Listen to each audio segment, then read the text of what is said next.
बिस्मिल्लाहिर्रहमानिर्रहीम। अस्सलाम वालेकुम रहमतुल्लाहि व बरकातुहू। आज 29 रमज़ान लैलतुल क़द्र की रात, ये 2 नवाफिल और एक तस्बीह आपका नसीब और मुक़द्दर बदल देगी। ईद से पहले वो मिल जाएगा जो आज तक नहीं मिला इंशाअल्लाह। नबी करीम सल्लल्लाहु अलैहि वसल्लम ने फरमाया कि अल्लाह ताला ने रमज़ानुल मुबारक की आखिरी ताक रातों में लैलतुल क़द्र की रात को रख दिया है। रमज़ानुल मुबारक की आखिरी ताक रातों में लैलतुल क़द्र को तलाश करो। ये वो रात है जो हज़ारों महीनों से अफजल है। ये वो रात है कि जिस रात आपकी अगर लाखों करोड़ों हाजात भी होंगी तो अल्लाह पाक आपको अपने दरबार से मायूस नहीं लौटाएगा।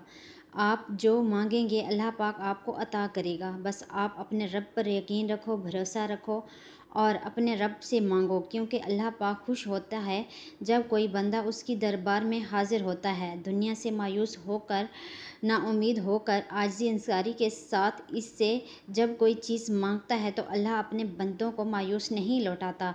तो आप भी आज इस बाबरकत रात, फजीलत व बरक़ात वाली रात, रमज़ान की आखिरी शब कदर की ताक, इस रात को ज़ाय मत करें। इस रात को 2 नवाफिल और ये एक तस्बीह पढ़ें। ये 2 नवाफिल आपने इस तरह पढ़नी है कि हर रकत में सूरह फातिहा के बाद 11 मरतबा सूरह इखलास पढ़ना है। सलाम फेरने के बाद वहीं जाए नमाज पर बैठकर एक तस्बीह अस्तगफिरुल्लाह की पढ़ें। अस्तगफिरुल्लाह जो कसरत से पढ़ते हैं अल्लाह पाक उसकी तकदीर को बदल देता है, इसके लिए रिज़्क़ के बंद दरवाज़े खोल देता है। जो बंदा इस्तिग़फ़ार करता है अल्लाह पाक उसे इतना पसंद करता है कि उसके रास्ते से हर रुकावट को दूर कर देते हैं।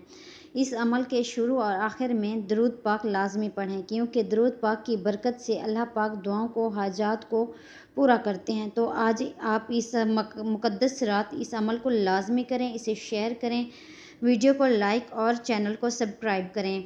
जज़ाकल्लाह।